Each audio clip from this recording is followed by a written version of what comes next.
كان نفسه يخش الهندسه؟ ركزوا معايا. انا عايزك بقى تستوعب المعلومه. انا استوعب مش عارفين. قالوا لنا بس ما حدش قال لنا كيف نبالغ. قالوا لنا اتعلمنا بس ما حدش قال لنا كيف نتعلم. النهارده احنا معانا محاضره اسمها خليك دحيح وحب صحيح. والجزء الثاني من المحاضره هيتكلم عن موضوع جميل قوي. هنتكلم يعني شويه كده عن الحب على سبيل الكليه. انت هتشوفوا عسل ان شاء الله. فربنا المستعان، ربنا يعيننا يا رب. كيف تكون دحيح؟ كليه الاسنان سعداء جدا نناقش مع حضراتكم. سؤال: لماذا نبالغ؟ ليه نذاكر؟ ما يكون عسل. قالوا تعوض. ليه نذاكر؟ ليه نذاكر؟ ايه يا استاذ؟ لا في الكليه بتدفع ايه؟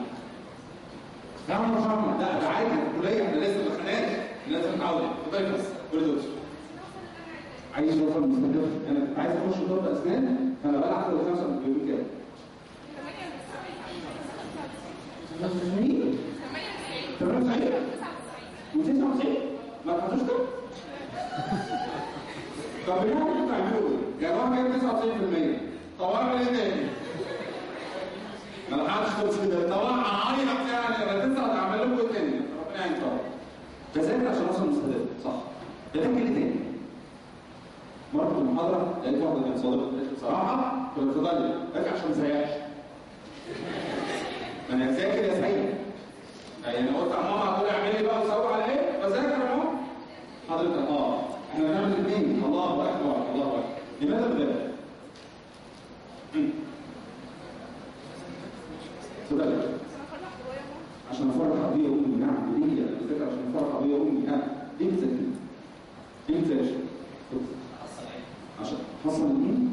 يا رب هذا اسمه كيمستري. نعم انا بذاكر عشان عايز اطلب علم. ومن سلك طريقا يلتمس فيه علما سهل الله له به طريقا الى الجنه. صح. ليه بذاكر؟ ليه بذاكر؟ عشان ارضي ربنا. صح. ليه بذاكر؟ اتفضل. عشان اوصل لهدف. مره في المحاضره لقيت واحد بيقول لي بذاكر. قال لي بذاكر عشان مصر. بذاكر عشان مصر يعني. نعم قبل 25 يناير كنت بقالي ساعه كام سنه مصر واقعد انا ورافض الرجال. بعد 25 يناير انا بجد بذاكر عشان كده. يا رب يعني يا رب. حد يقرا الرقم ده؟ 7 جنيه ونص كام دول؟ مش باين. انت هتعرف كده 1 2 3 ايه؟ كام دول؟ 150 مليار خلية عصبية. كل واحد فينا بيملك هذا الرقم من الخلايا. الخلية الواحدة هو عقل البشري أو عقلك البشري غير محددة السعة.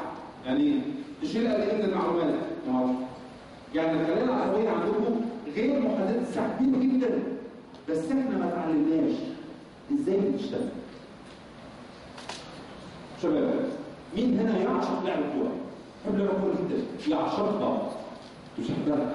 اسمه حضرتك دكتور عبد المجيد ربنا يسلم عليك. اتعودوا على الكلام ده عشان قالوه كتير. ده عطشان بس لما انت عارف يعني دكتور عبد المجيد ده شغال كوره. ايه اسمه حضرتك؟ مصطفى. دكتور مصطفى برضه بيتابع الكوره جدا. دكتور عبد المجيد والدكتور مصطفى اخوانكم هنا في الاتحاد عاملين كل يوم جمعه بعد صلاه الجمعه دوره كوره. تيجي معاك يا باشا. تخيل معايا هنا من الاثنين دول فعلا معاهم فريقين وجم فريقين. فدكتور محمد كمال في الاتحاد قال لهم معلش يا جماعه عشان احنا في الثوره وبعد ثوره 25 هنلعب بطريقه جديده شويه. قال لهم هنلعب ازاي؟ هنلعب كلنا بس هنلعب برجل واحده بس. فالدكتور قال له ازاي كده؟ ما ينفعش. قال له معلش احنا هنصور بقى. الثاني مصطفى برضه مش هينفع او ولا اتصرف. ففعلا الاثنين عمر بيقول لمصطفى سيطر. رد على مصطفى وقال له ما تسيطر. تخيلوا معايا في الاثنين واقفين بايه؟ برجل. المهم بدا مصطفى يسيطر والماتش بدا. بعد 5 دقائق الفرقتين عاملين ازاي؟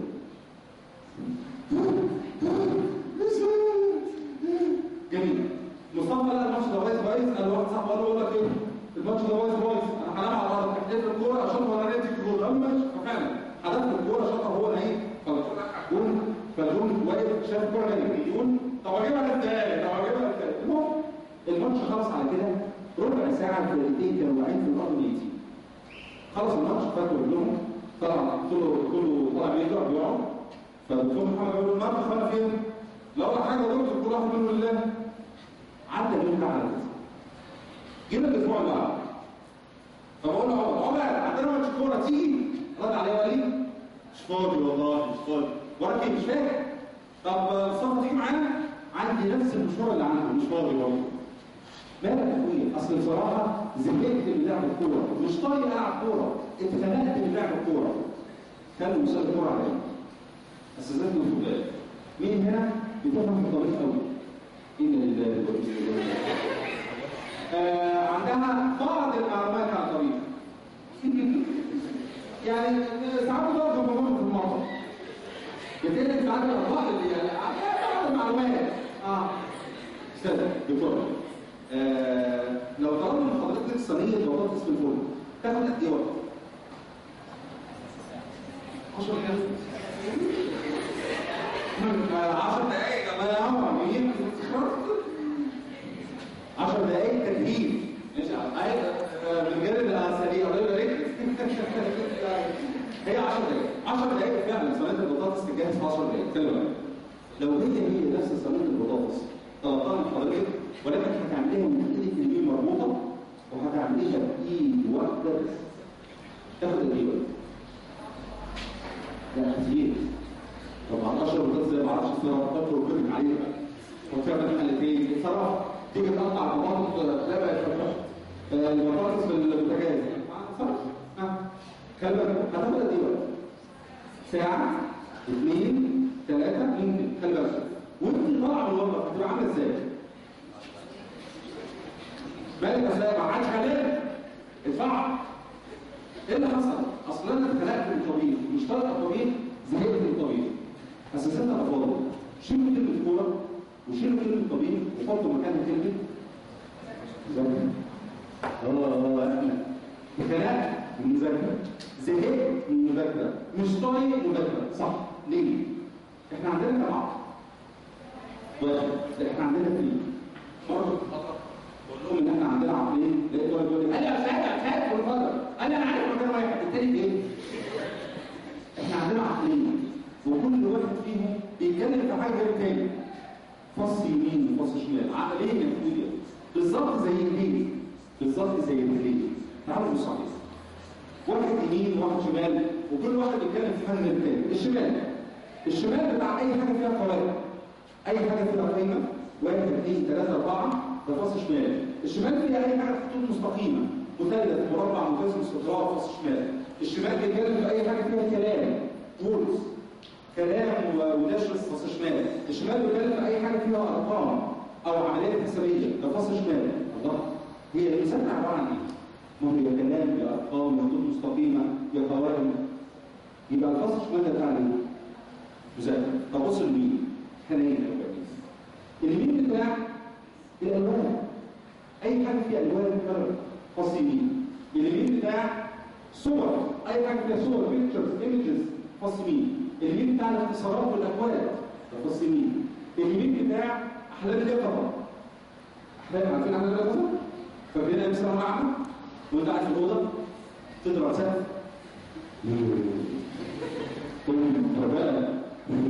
المعدوم ماما ايه يا انت خلص يا ماما انت خلص المذاكره. احلام اليقظه فص يمين. اليمين بتاع الموسيقى موسيقى مش قلت الادب. تعرفوا فرق الموسيقى والادب؟ يعني كلمه الادب حرام انما الموسيقى حكمها خلافي بين العلماء. يعني بين المذهب ان حلال وحرام حرام ولكن كلمه الادب حكمها ايه؟ حرام. يعني واحده تقول لواحد حبيبي اقرا بص على ايه الرجاله اسمع امر الله كثيرا بايه القصاره دي. واحده هذا بتقول لواحد خلي بالك بتقول له ايه؟ ينعيش مع بعض حبيبي حلو قوي يموت على الاثنين. سؤال انت وانت انا ليه؟ هو كده ينعيش شهرين يموت على الكل بنفس الشريط اللي بيقول له بنفس الشريط من كتر الحب فيك اراك اكرهك. ايه البلد ده؟ تخيل كده واحد دخل على الله ماما بحبه قوي قلت لك سنه ولا الموسيقى لا احنا بنتكلم عن صوت اي حاجه فيها راي اي حاجه فيها سكت. وانا بذاكر ايه؟ شمال 5 حاجات لو عملتها، في ناس هنا بتعمل بعض المسائل منها 5 حاجات لو عملتها تتحول المذاكره من شيء مؤلم الى شيء ممتع. 5 حاجات اعرفوهم وممكن تطبقوهم او لا براحتك، بس على الاقل انا عارفهم. لو طبقتهم هتتحول المذاكره من شيء مؤلم. في ناس شباب كورس المذاكره عليه مسمار، اول ما يقعد فوق في ولا حاجه مش ذاكر، تتحول المذاكره الى شيء ممتع. يعني تخيل حضرتك راح تذاكر، فهو بيقول لك راح نعمل ايه؟ قلت له راح تذاكر. تخيل هل ممكن تتحول المذاكره كده؟ نعم. امتى؟ لو عرفت تشغل الاثنين مع بعض. بالظبط اكني برضه بين الاثنين، بالظبط اكني بلعب كوره بين الاثنين. تعالوا ناخد حاجه ناخد الالوان. سؤال: كيف يمكن تفعيل الالوان في المذاكره؟ مين يقول؟ تسمع حضرتك. عايز افعل الالوان في المذاكره، اتفضل. خطط على الكلام لون؟ فاضي يا ناصر. فاضي. معرفش انا لازم. ايوه فاضي. جميل.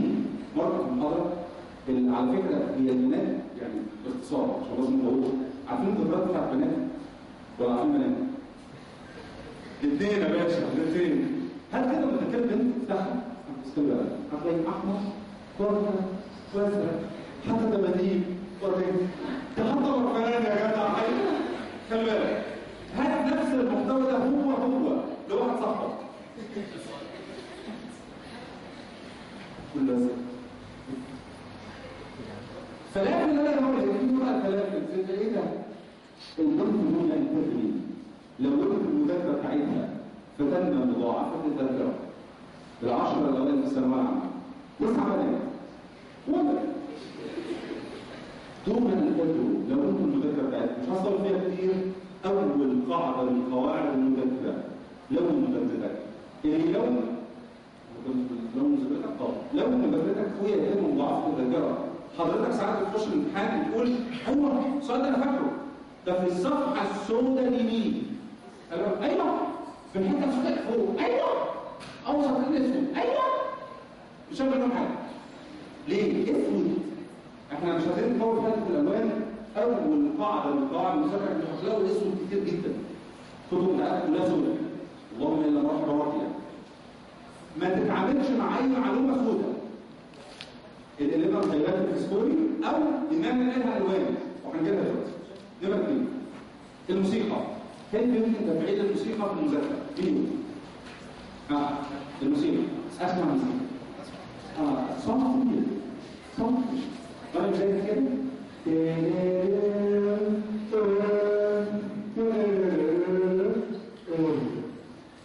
مش عارف صوت الموسيقى ولا بيخليها هارد ميوزك، راب ميوزك.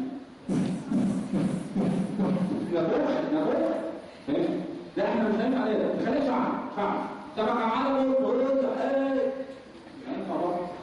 طب نشتغل ايه؟ طب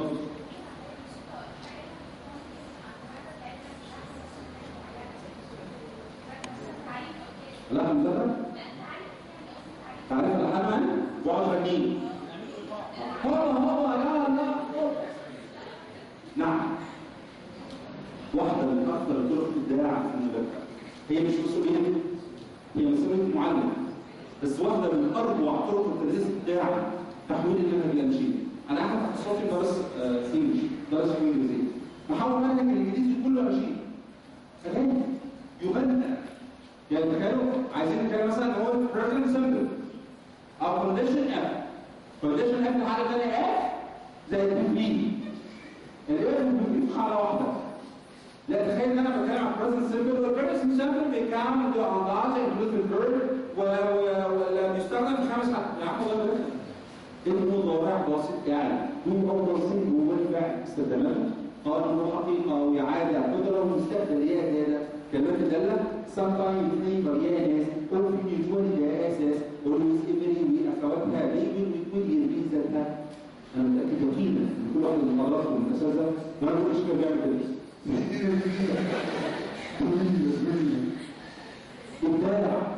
ابداع. كان عندي طالب يديني انجلش فتره ابتدائي. طبعا انا كل كلمات القران نشيد.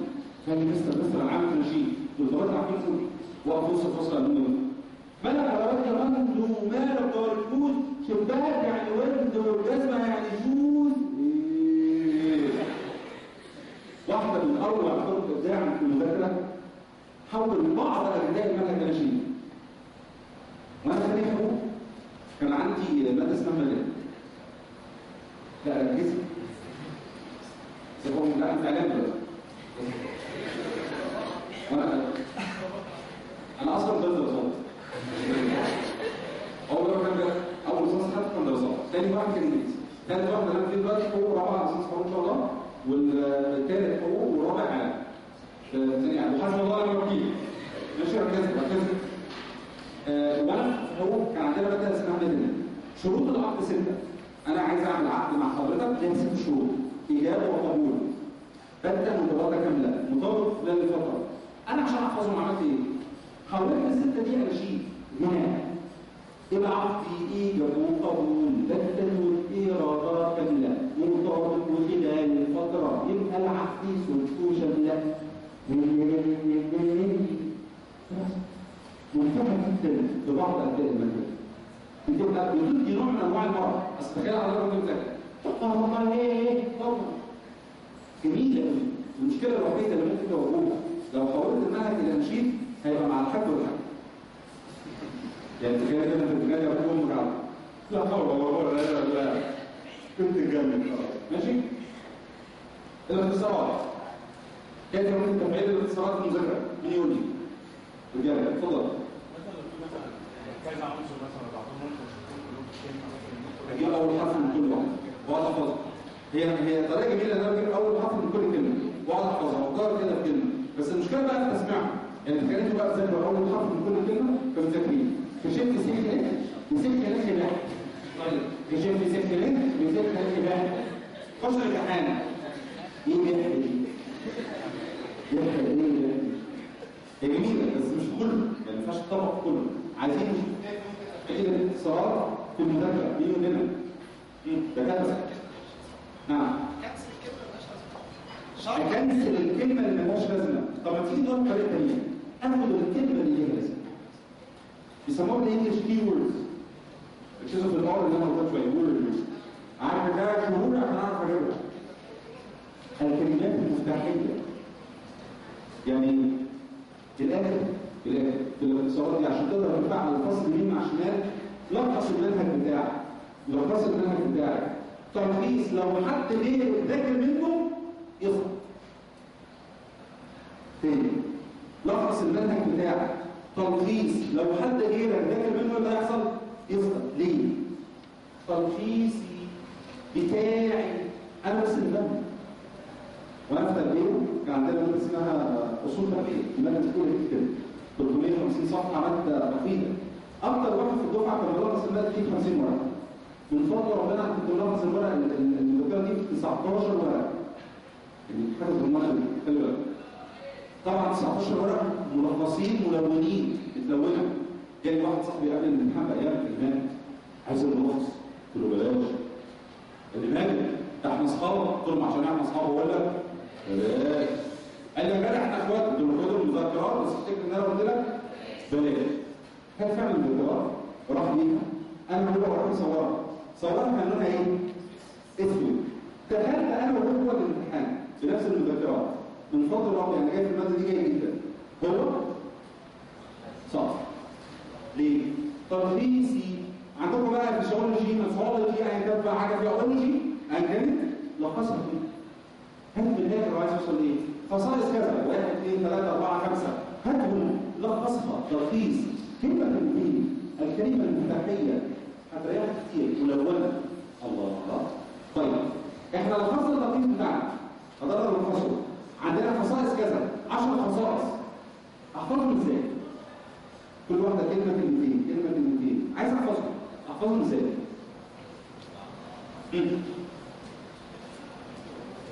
قراءة 1 2 3 4 1 2 3 4 5 6 7 8 9 10 خش الامتحان هتفتكر ايه؟ 1 2 3 4 طلع 5. ايه اللي هيحصل؟ الستة اللي ورا مش حلوة. ليه؟ لان انا ما اتعلمتش ان انا احفظ صح. الحفظ صح ازاي؟ عايز احفظ الكلام ده اعمل ايه؟ حوله فين؟ حوله الى صور، pictures، images، حوله الى فيلم، الى فيديو. يعني ايه؟ يعني انت لو عندك 10 نقط عايز تحفظيهم يعني ايه؟ حوليهم الى فيلم. مثال اختاروا مثلا هجيب 10 كلمات هنا حضروا من حضرتك تحفظهم ماشي؟ في خلال 30 سنه. خلال ايه؟ 30 سنه. جاوبين؟ ركزوا وجاي تجيب. ايه طيب مش ده؟ نعم؟ في شوكولاته شوكولاته فلوس الاتحاد فلوس الاتحاد اللي عجبها يبقى اذا الموضوع ده احنا هنحتاجها ده مش شوكولاته فلوس 16 ماشي. اختار لنفسك مجموعه اوعى حد يطلع ورقه وقلم او في ناس بتشتغل ايه بدأت تقول ده فيها شوكولاته يا اخوانا كوره، كرسي، شباك، سياره، حله، شراب، جيلاتي، حمار، عجله، كولا. ابدا.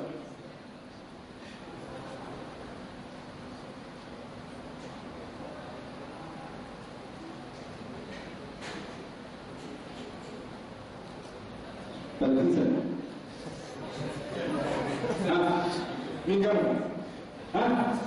العشرة ها؟ استاذ اتفضلي.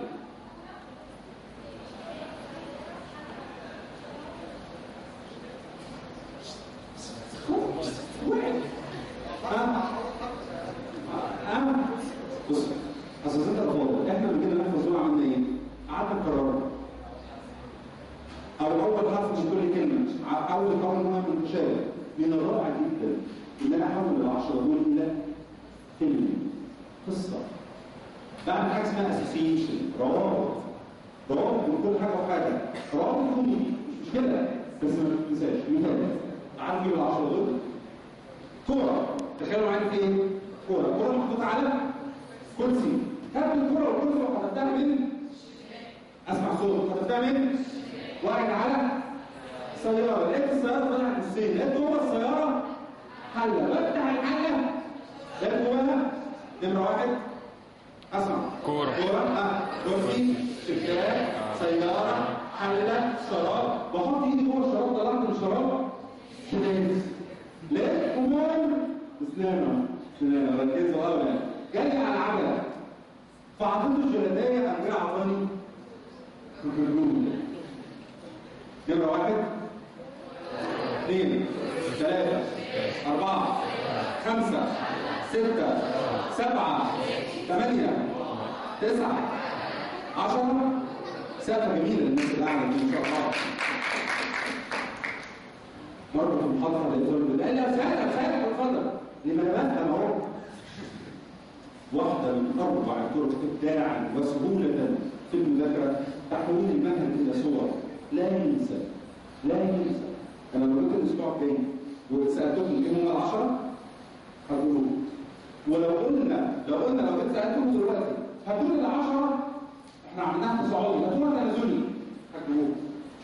بدليل نمرة 10 9 8 7 6 5 4 3 2 1. سكرة فظيعة جدا. بايه الحلاوة دي؟ هي كل ما في الموضوع انا اتعلمت ازاي اتعلم. ناخد البيت. احلام اليقظة. كيف يمكن تفعيل احلام اليقظة في المذاكرة؟ مين يقول لي؟ عايز افعل احلام اليقظة. احلام اليقظة. حد من الرجال في ايه؟ حد من الرجال في ايه؟ استاذنا اتفضل. كيف يمكن تفعيل احلام اليقظة؟ اتفضل. جماعة والمصحف؟ كيف يمكن تفعيل احلام اليقظة؟ سرحان اعيد الفصل. نعم؟ سرحان اعيد الفصل. وانا سرحان اعيد الفصل. الله يسامحك. الله يسامحك. يا ماما لو ايام سنوات الفيزيكس والله الفيزيكس. اعمل ايه؟ احلام اليقظة. دكتور. تفضل.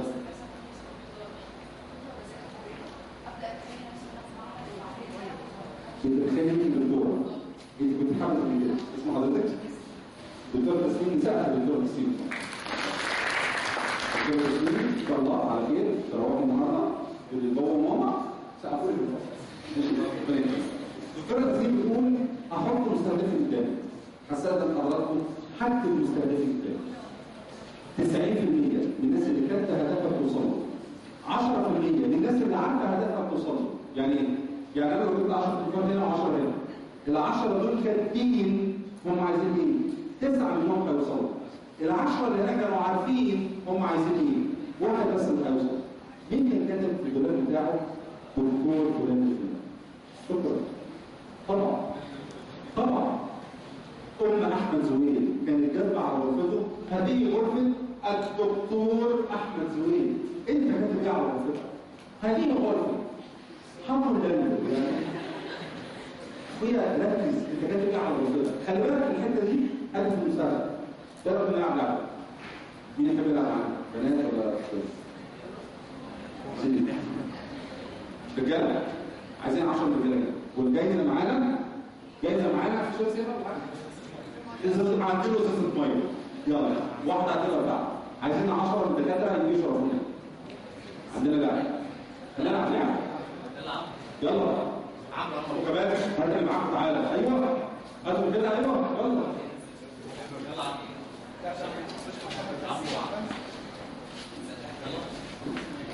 يلا بسرعه.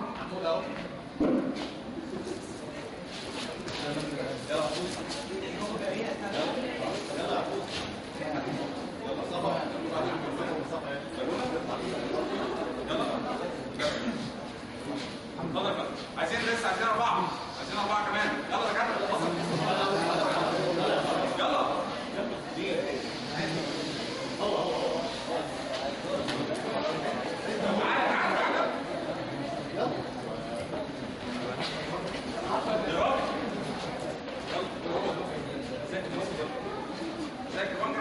يلا خلاص كده؟ خلاص اتفضل. لا يلا ربطنا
هنا ودقيقه عدت، كان بعد دقيقه واحده انا قلت لقدام حضراتكم ان انا ادي لكل واحد معاه بالونه ازاي اسمه.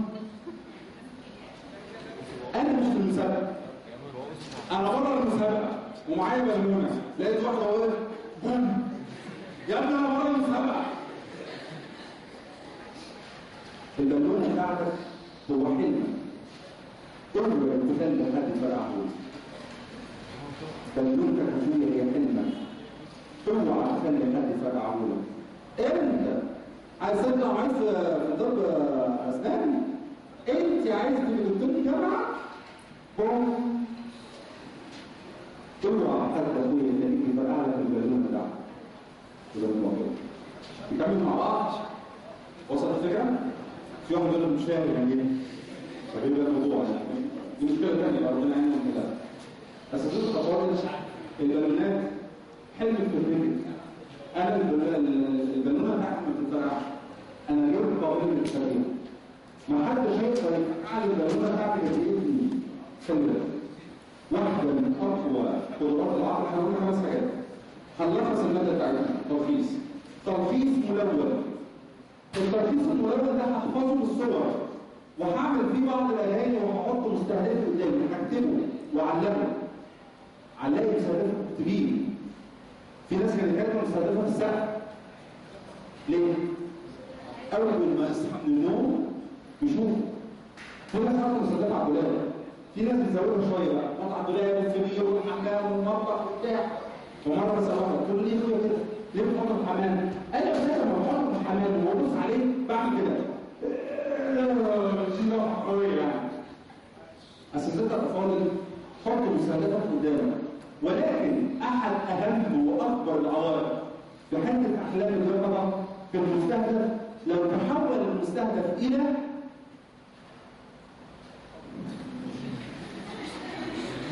المستهدف الكليه تحول الى الحب على صوت الكليه وبفكر فيها هي والناس وهي تقول هو يقول ما بفكرش كل ما بفتح اي اسنان اشوفها كل زي ما اشوفها كل هتشوفها لما هتعامل مع البقر في 5 سنين الجايه. اخويا اسالك سؤال، تعالى نعمل الموضوع ده بصوره علميه. تعالى نروح من 3 نقاط. سؤال حد يجاوب. استاذ الفاضل دكتور انت جاي كليه، اسمع الجواب انا جاي كليه اتعلم، ما لقيتش طالب، ما لقيتش واحد قال لي انا جاي الكليه عشان اتجوز. طبعا الموضوع مش ليكم يا رب تتجوزوا مش نركز، انما حضرتك سؤال مين؟ اخويا انت جاي الكليه ليه؟ جاي اتعلم مش جاي تتجوز. احترم اخويا المستهدف، خلص تعليمك يا رب يوصلك كل خير واتجوز بعدين. ما تربطش دماغ واحده فيه، ما تربطش دماغ واحده في فيلم عربي يعني فاشل مش هيكمل. هتفضل عايش فيه مهيئ وبتاع وهدافع عن حبي يا حبي ام الوساطه الخاليه اللي انت عايشه دي. خلي بالك يا اخويا استاذه الكلام دي انت غاليه قوي، غاليه قوي، غاليه قوي علينا. اوعى تتوفى نفسك، انت غاليه جدا. عم ابراهيم ده الراجل بتاع الهدوء في المشاهد. عم ابراهيم اي حد عدى عليه عم ابراهيم بكام دي؟ نص جنيه، يا دوب نص جنيه بتاع الفلوس. طب ودي عم ابراهيم 75، طب ودي جنيه، هذا حاجه عنده جنيه. ممكن اعمل عادي هاتشي حاجه كله عادي جدا. وعم ابراهيم لما تيجي تاخد من عنده هدوء يبقى فعلا فرق رمضان. في محل هنا في سلطان حسين اسمه جنواز. جنواز الكلاسيك مره بس مش تاني بقى حاجه عارفه. فمره كده دخلت على جنواز قلت اشوف الدنيا ماشيه ازاي، فوزرت عليه بكام بدأ يطلع عن الكام؟ 1040 جنيه. قلت كام؟ 1040 جنيه. احنا بنجيبها من عند 200 زي دول ب 4 جنيه. قلت له طب لو سمحت عايز اجرب تقطع من عندك يعني تطلعني منها؟ كلام لابس الكل وماسك الماسك وفتح البريمه حط الماسك جوه، جاب حته الجاتوه وطلعها وعايز يقول على بوجه على طول. قام جاب حته في الصندوق وقفل عليها. غاليه قوي، غاليه قوي. خدتها في ايدي وروحت بيها. مش عايز اقول اتفرج عليها كده، انا مش عايز اقولها غاليه قوي. استاذه انت غاليه قوي، غاليه قوي. اوعى تفكر حد من المستمع هيلاقي كتير كتير كتير متحدده، مش هتفرق معاك. انا هقول ليه جاي ذاكر ولا مركز في المستقبل، ما تقولش دماغ حد. بدايه الموضوع خلي بالك البدايه واحده. يمكن المجمع طب غير مجمع النظري شويه. مجمع النظري في شارع اسمه شارع كفار. في شارع هو من اداب المواقف جاي كده عدى على دار السياحه، شارع اسمه شارع كفار. يمكن الموضوع في الطب لما الكليه عملت مش طبيعي، مش في دماغك او الموضوع شغلك، انما بدايه الموضوع بتبدا خلي بالك بكلمه احنا جروب زمان عادي زي الاخوات. خلي بالك من كلمه استاذه انت زميلتي عمرك ما هتبقي زيي. يعني ايه؟ ما احنا بنحترم بعض. ايوه انا بحترمك كزميله بس عمرك ما هتبقي زيي. مره معاك على البحر لقيت مجموعه من الشباب ولاد وبنات بيلعبوا ايضا. عارفين ايضا؟ مشكلة ان الولد يعني الولاد بيلعبوا على البنات. مشكلة ان في بنت بتطلع ولد فلاي يعني بنت بتجيب دلوقتي المنظر صعب قوي يعني. فانا زي اتكلم السلام عليكم اخويا معلش انا بعتذر عن الولاد بعتذر عن ان ذوقي بس اخويا المنظر ده ما ينفعش. قال لي لا دي ضيعت دي الولد اخدتيها يا ابن الحلال ما ينفع. قال لي لا زي اختي يا عم الحاج عيب وبتاع. قال لي ابدا زي اختي. فمن غزي الكلمه كنت جاي واقف كده قلت له اخويا بالله عليك ربك اللي هتقف قدام يوم القيامه تفضل اختك تعمل كده؟ قال لي نفسي محترمه ما بتعملش كده. سيبته ومشيت. هم كملوا بقى طبعا وانا ماشي سامع ايه بقى؟ ملاذه وطاب يعني تين انت عمرك ما هتبقي زي اختي. انت زميله بحترمك وبقدرك كزميله بس اوعى حد يضحك عليك انت زي اختي. لا اللي عملها ولد في التربيه مش مهتم على ولد ابدا. كان جدا كانوا من شباب الطيار اللي هو زي دلوقتي زي ابناء او الخطره كانوا يخشوا في الكلمات بيقعدوا في الكلمه حلوه قوي والولد بيضل مقلص جديد وامور وبتاع واسلوب راقي جدا بس عمره ما كان بيتكلم بنات. فمره بساله ذكر اسماء اسمه عايز بقول له عايز انت ليه ما بتكلمش بنات؟ قال لي السؤال ده انت سالتهولي. خلي بالك انت ليه انا زميله معاك في الدفعه انت ليه ما بتكلمناش؟ خلي بالك لا يا استاذه انا بحترمك زي اختي فانا ما بحبش ان اختي تتكلم مع حد فانا مش هتكلم معاها. راجل زي اوعى تاني استاذه انا بحترمك وبقدرك زي اختي فانا ما بحبش ان اختي تتكلم مع حد فانا مش هتكلم معاك. في فرق بين حاجتين لان احنا عندنا بروجكت بنخلصه مع بعض فاخلي معاكي المعمل يعني احنا هنتكلم مع بعض ونخلص شغلنا وحته دي يا استاذه وخدي دي وبتاع جميل خلصنا شغلنا هنا طلعنا بره باب المعمل انت في حالك ولا في حالك. انما بتخلص عند مثلا عند عم ابراهيم بتاع ولا عم احمد بتاع السندوتشات ولا طارق قدام المجمع في طارق هتتعرفوا على ضرب قدام دكتور اسنان على طول عربيه كده شيك جدا البيت بالفلافل بجنيه ممتاز. في بعديها على طول عم صلاح رحت عم صلاح هجربوا عم صلاح جرب هنا بقى اكسر يمين في زهلول جميل. المشكله بقى هنا في ايه؟ ان في موضوع ممكن تلاقي الزماله تحت الزماله احنا بناكل مع بعض. على فكره الشباب بيتحولوا لو بياكلوا مع بعض يتحول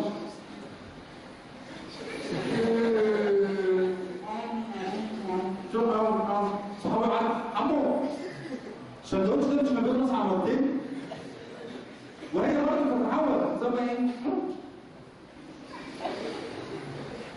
والله انا مسقع على اللي كاتب بالمعلقه يعني مش كده.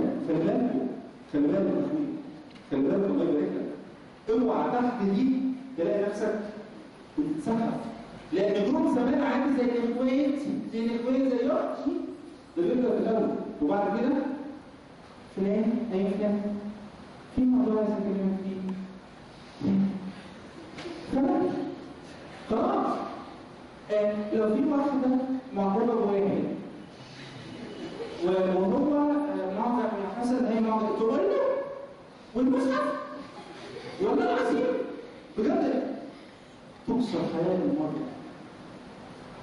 فرصة حياة المرأة انت غالية يا استاذ. في كلمة شباب بيقولوها بس يعني مش هبقى شغل اللي بشوفوه. محدش بيتجوز واحدة مش معاها.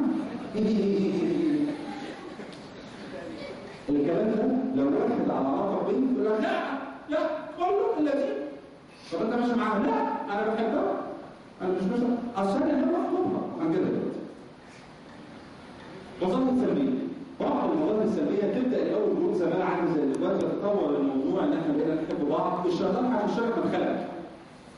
يعني ايه؟ انت ما عندكش دين وبتاع بص البنت وجمالها فظيعه متدين يخشلك من مدخلك. يعني ايه؟ احنا بنحب بعض عشان نعين بعض على طاعه ربنا. اول ما تلاقينا الجراح قدام المصحف ازاي دي انا بنرن على بعض الفكر حوالي مرة كل يوم انا بقول لها بقول لها مرة وانا بقول لها فتحت عليا قلت لها السلام عليكم صحيتي وما بترن لك وهي نايمه. خلي بالك كل واحد يخش من خلقه مظاهر سلبيه. الحب مش عيب صح. الحب عمره ما كان عيب بس خلي بالك الحب الحلال مش عيب صح. الحب الحرام هو ده. ولا ممكن يطلع يقول والله بص الكلام ده حلو بس انا ناوي اتجوزها. انا ناوي اتجوزها وان شاء الله في الله خلص السنه الاعدادي اللي انا فيها ان شاء الله اخش ان شاء الله اولى ان شاء الله اخلص ال4 سنين وان شاء الله اخش الجيش وان شاء الله ابتدي اشتغل وان شاء الله ابتدي اعمل جمعيات وان شاء الله اخطبها. ان شاء الله. وانا نيتي ان انا اخطبها. ايه رايك في الكلام؟ وانما الاعمال بالنيات. مين اللي يرد على الكلام؟ يقطع مين؟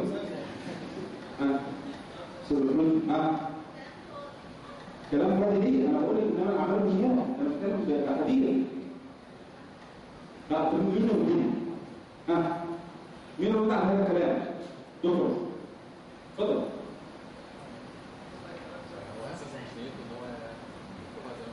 لا هو ليه يخطب لسه يعني لسه بيتكلم وسيسي عليه عشان نشوف الوظائف بقى. هو ليه لا هو ليه فعلا سليم ان هو يتجوز 7 سنين 8 سنين ليه كده ان هو يتجوز بس على الاقل خلينا في الاربع 5 سنين الاولانيين انا ليه فعلا ان انا اتجوزها. اتفضل. نعم اكمل الحديث. فمن كانت هجرته الى الله ورسوله فهجرته الى الله ورسوله. هو ليه فعلا ان هو يتجوز ويعرف نفسه. عايزين حد يقول دكتور استنى.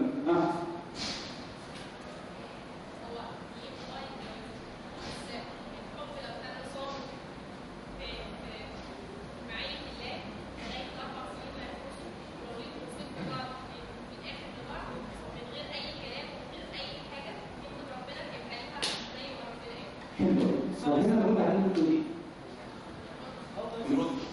لا ما ردش. هو بيقول لك ان انا اعمال النيات. بص هذا عمل مصالح شرعي. عمل صالح ونية فاسدة ما ينفعش. عمل فاسد ونية صالحة برضه ما ينفعش. لازم الاثنين يكونوا ايه؟ عمل صالح ونية صالحة. مثال عمل صالح واحد رايح يخطب واحد. خلي بالك نيته ايه؟ نيته ان هو يمشي معاه وبعد كده يسيبها. ده عمل صالح ولا فاسد؟ العمل عمل صالح. النية فاسدة. عمل صالح ونية فاسدة ما ينفعش. طب خلي بالك عمل فاسد ونية صالحة. واحد جاء مثلا في رمضان عايز يخشع في الصلاة. عايز ايه؟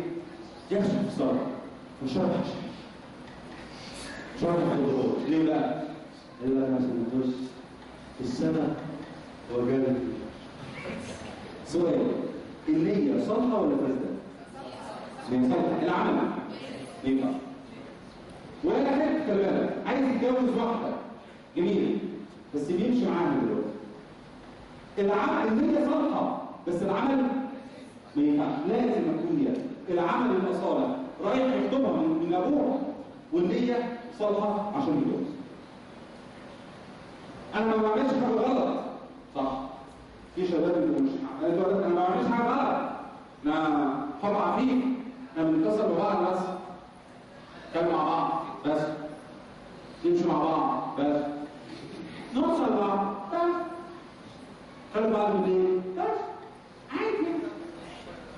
مدين وفودافون واتصالات، الثلاثه الاريا اللي بتاعهم عاليه قوي يعني. الثلاثه عاملين اوبشن جديد ايه؟ من 12 بالليل ل 7 الصبح فري.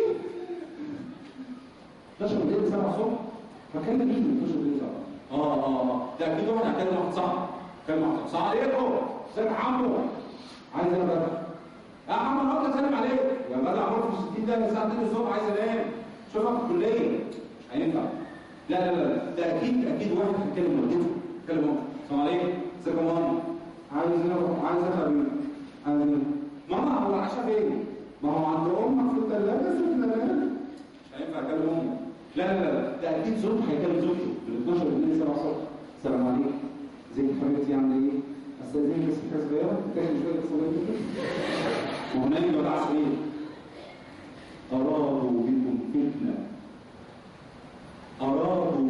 فتنة من 12 بالليل 7 الصبح ما تكلمش. حط التوصل ولا حط السماعات وكمل. خلي بالك المكالمة اللي بتكلموها دي مسجلة عند حدين، مسجلة عند رب العالمين، سجلت يا اخويا خلي بالك، ومسجلة بجد في شركات الاتصال. ودي معلومة معرفش الناس تعرفها ولا لا. آخر 6 ساعات صوتية لحضرتك وحضرتك مسجلين في شركات الاتصال، ودي من معايير الجودة. يعني آخر 6 ساعات مسجلة. طبعا في ناس بتقول ايه؟ آخر 6 ساعات صوتية لحضرتك مسجلة، عشان لو حضرتك هتحصل لك أي مصيبة بيجيبوا ايه؟ مش الأرقام اللي اتصلتوا بيها، لا المكالمة نفسها. في ناس بتقول ايه؟ كمان اخويا اراد بكم فتنه. هو السؤال ولد على علاقه بنت في الجامعه ماشي معاها، عايز يخطبها، مش عارف ايه، حاطط ايده في ايدها، بتوع على بعض، يحط ايده عليها. العلاقه دي نسميها ايه؟ زماله ولا اعجاب ولا حب ولا شهوانيه؟ مين؟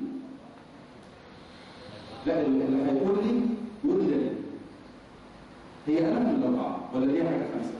شو ده المدار؟ العلاقة دي دولة استقبال نعم؟ دولة استقبال يعني هي زمان باستهبال وعجب باستهبال وبالتالي بحب استهبال وشغالين استهبال ولا هي استهبال كلها؟ دكتورة؟ نعم؟ تسلسل بتبدأ بزمالة تقلب على إعجاب تقوم جايه قلبها بحب وتخلق شهوانيه ممكن. دكتور عارف ان الجزء المسؤول عن تحديد الفرق بين العلاقات ديت اصلا لسه ما كناش الاخبار. الفرق ده بيحب عن نفسه، يعني ممكن ما يقدرش يحدد اصلا ان ده اعجاب ولا تقدير ولا حب ولا ما.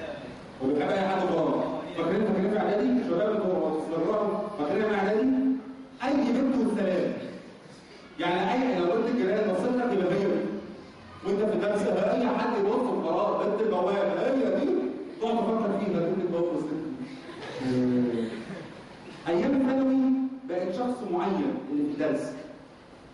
هي يا راجل انت بصيت في الكليه فيها هيغير الموضوع بعد هيغير الموضوع. ما ده السؤال ليه انا فيه العلاقه ده ايه؟ فضول ما عايز ان هو يتعرف زي الحب كده. طيب تعالوا نعرف كل علاقه عشان يعني تعالوا ناخد عليها العلاقه. زماله، الزماله نوعين، في زماله منضبطه وزماله غير منضبطه. يعني في واحد زميل مع زميله في الكليه على علاقه منضبطه، يعني احنا علاقتنا في المعمل، علاقتنا في المشروع اللي هنخلصه، عندنا شغل مع بعض بنعمله في الكليه كبرت. اخرج معايا فين؟ في المعمل او في المشروع خاص، انما مش هنطلع بقى الكليه مع بعض، مش هنيجي مع بعض كبرت. دي زماله منضبطه. في واحده ثانيه زماله غير منضبطه، اللي هم رايحين جايين مع بعض او اثنين شاربين مع بعض، يتصلوا بالليل، السلام عليكم يا عم، هات لو سمحت فلان بنادي انا زميلك في الجامعه. يا ابني انت خدت تاني ان شاء الله صباحين مش اول اعجاب. فتره الاعجاب والاعجاب دي احد مراحل الزواج، ما بتجيش غير في الخطوبه وما قبلها. يعني خلوا واحد يعجب بواحده اسمها رخمه شويه، اعجاب، مش سايح على نفسه، مش غارب، معجب بيها بس. عاجبني شكلها، عاجبني تدينها، عاجبني دماغها. بس خلي بالك مرحله الخطوبه بمرحله ايه؟ اعجاب مش حب. ليه؟ لان انا بقيمك وانت بتقيميني وبقيم عيلتك. يعني مثلا بنت كبيره جدا ما شاء الله عليها، سموها حشاش وخمرجي ومهر راسه وابوها مشغل فرق. ايه العيله المشرحه بعض؟ هي بنت ممتازه جدا بس انا مش هينفع ان انا اناسب العيله دي. خلي بالك هنا انا بقيم شخص ولا عيله؟ الاثنين، شخص وعيله. خلي بالك مرحله الاعجاب هي مرحله الخطوبه، عشان كده في الخطوبه ما ينفعش ان الخاطب يلبس ايد خاطب. ايه؟ ما ينفعش؟ نعم. دي سنه سيدنا النبي وهنجيلها تفصيلا في الحته دي. بس هي مرحله الاعجاب هي مرحله الخطوبه. طيب الحب اخذوه لن تذوقوا طعم الحب الا بحب الكتاب. لن تذوقي طعم الحب الا بحب الكتاب. ليه؟ طعم جديد. انتوا بتدوقوا حاجه ثانيه بس ما اسمهاش حب، ضحكوا عليك يا اخويا وسموها حب. لن تذوق طعم الحب. ليه؟ يوم كاتب كتابك انت خاطب عمرك ما لمست ايد خاطبك ولا لمستها ولا قلت لها كلام الحب والغرام، بلاقي من فتره اعجاب. كتبت كتابك خلي بالك اول مره هتقعد بالبنت في العربيه، اول مره هتمسك ايديها، اول مره تمسك ايديها تعرفوني الله خلي بالك مشروع جديد. هو لابس ايديها بياخد حسنات ولا سيئات؟ حسنات.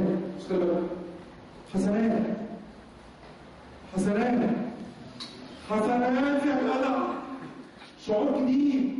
اول مره كنت برضه يمسك ايده بياخد حسنات. ايه ده؟ نعم ده اسمه حب. مش هيدوقه اللي ماشي مع بنت على البحر حاطط ايده في ايدها بيقول هي ما شاء الله لفظ الجلال ما تقدرش تقوله. لان للاسف اللي قاعد مع بنت بالمنظر ده على صوت كليه ولا على صوت بحر انا اسف هو يشتهيها. يعني مشتهي يلمس حته اللحمه وهي مشتهيه حد يقول لها بحبك. هو مشتهي عايز يلمس اللحمه، عايز يمسك ايديها او تحط ايدها لا انا بخاف عليكي يا راجل. والمصحف لو بيخاف عليكي عمر ما واحد متجوز يقعد مع زوجته كده على طول، استحاله. ليه؟ لانه بيخاف عليها قوي فما عندوش استعداد حد يعني يبص عليها. لا زوجتي اخاف عليها. انما اللي ماشي على البحر هو مشتهي يلمسها وهي مشتهيه حد يقول انا بحبك. فالعلاقه للاسف اللي على صوره الكليه اللي اسمها شهويه. ممكن يخطب بس ممكن يخطبوا في الكليه يتجوزوا صعب قوي لو مشى معاها. يعني ولد على علاقه بنت في الكليه قاعد ماشي معاها سنه سنتين ثلاثه ففي رابعه هيخطبها يخطب صح؟ يتجوز صعب. ليه؟ مين؟ يعني تخيلوا ولد ماشي مع بنت قاعد معاها في اعدادي واولى وثانيه وثالثه جاب رابعه خطبها صح؟ بس ما يتجوزش.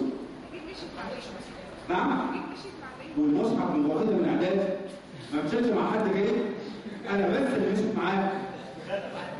ها؟ لسه ما زهقش يا باشا؟ لا ما زهقش. ها؟ بابا اللي هيصرف عليه؟ لا مش بابا ان شاء الله باذن الله ربنا يسر والله ربنا يسهل له بابا معانا الحمد لله. فخطر يخطب يجوز. لا عارفين ليه؟ فتره الخطوبه فتره لما كان ماشي معانا بيسال نفسه سؤال. ايام ما كانش ماشي معانا في الكليه وهم رايحين جايين مع بعض سؤال. اما يجي يتجوز هياخد خطوه الجواز بيسال نفس السؤال ده. ايام ما كنت انا ماشي معاه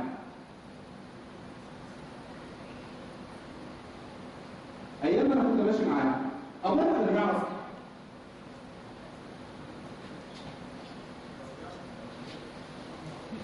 ايام ما كنت ماشي معاك في الجامعه بابا كان يعرف ابوك ما يعرفش ولا بابا يعرف؟ لو بابا يعرف المشكله والله لو بابا يعرف وهو ممكن ممكن بابا عادي يعني لما انت ماشيه مع اولاد عادي احنا عيله واطيه عادي في البيت احنا عيله ما بنخافش على بلدنا عادي جدا يعني انا فين احنا فين ممكن بابا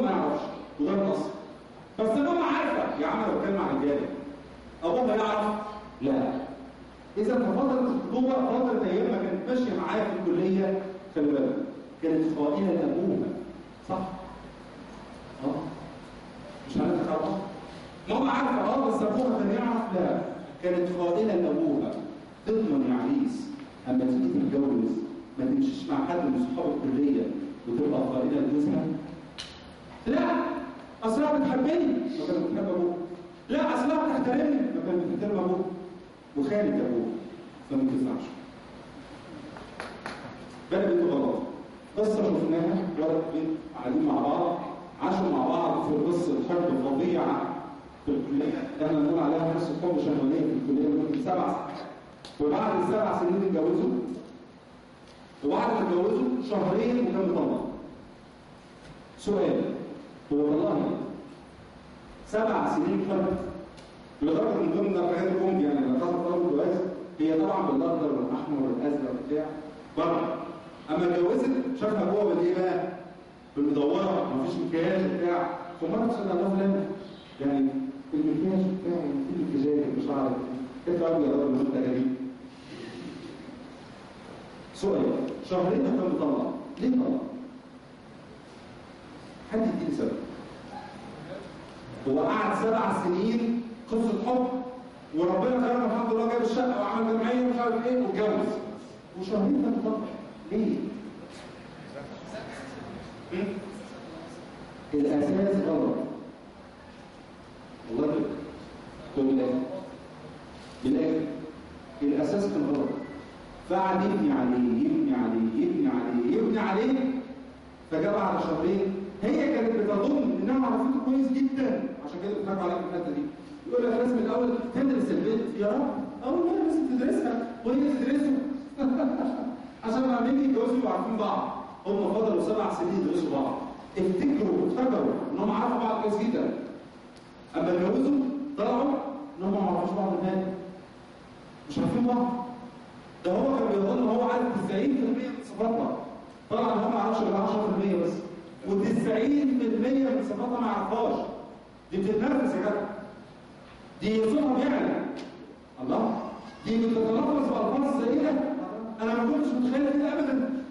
نعم، هو كان بيظن انها كده، وهي نفس الحكايه. الله، ده بيعلي صوته عليا، ايه ده بيتنرفز ازاي؟ ده كان حاجه ثانيه. عشان كده المصيبه اللي انتوا غلط خلي بالك. ضد البصر حديث النبي صلى الله عليه وسلم فيه يا معشر الشباب من استطاع منكم الباء يعمل ايه؟ فليتسوق فيها السرعه، معاك فلوس اتجوز، ومن لم يستطع فعليه بالصوم. اصوم يعني؟ انت اخويا لسه بتتكلم حياتك صوم؟ لا اله الا الله، صوم افرض نفسك صيام. تخيل بقى انت لو صايم، انت جاي تروح صايم، فجت واحده معجبه بيك بقى، لا يا سلام انت عايز اقول لك حاجه، فبقى ايه الامور؟ كان في موضوع عايز اتكلم فيه. ايوه قول لي. نعم، انت مش هنا اصلا، ليه؟ انا صايم يا عم الله يبارك لك. تعليم على الفطار. مش هنا، انا صايم وانت صايم يا استاذ ما شاء الله. فليتسوق ومن لم يستطع عليه الصوم فانه له وجاه. الخطوبه لو تقدر تخطب اخويا، بس خلي بالك خطوبه بضوابطها. تخطب بضوابط الخطوبه. في ناس بتخطب وبعد ما بتخطب بيظن ان هو اتجوز. مره كنت معدي قدام المجمع النظري فلقيت ولد وبنت واقفين مع بعض، الولد قاعد كده بيتحسس على خدها، مش عارف ليه ده مش هو حالك ولا لا؟ كل نوع من كده مش عارف ايه، كان واقف بتكلم معاه كده فيه يعني معلش ما انت صعب كده وبتاع، قال لي لا ده في الحلال دي خطيبتي، في الحلال دي خطيبتي. هو بيظن ان هو لما خطب يبقى بقى ايه؟ زوجته. خلي بالك يا استاذتنا فاضل ضوابط الخطوبه اعرفها. اعمل ايه لو انا ماشي في الشارع وشفت ولد وانت قاعدين من القعده دي؟ تعمل ايه؟ انت ماشي على البحر ولا ماشي هنا مثلا في الجامعه ولقيت ولد قاعد مع بنت لازم فيها لازم صعبه جدا وقاعدين يتكلموا ومش عارف ايه؟ تعمل ايه؟ اتفرج عليك. تعمل ايه؟ طب استاذنكم حاجه، يعني استاذنكم معلش اثنين من الاتحاد يقول لنا عشان عايز اثنين من الاتحاد. استاذنكم ولا تمشي؟ اتفضل.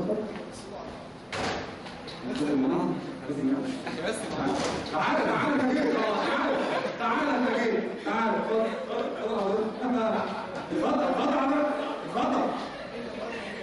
اتفضل حضرتك اتفضل وليك فرصه. هقول لك ايه دلوقتي؟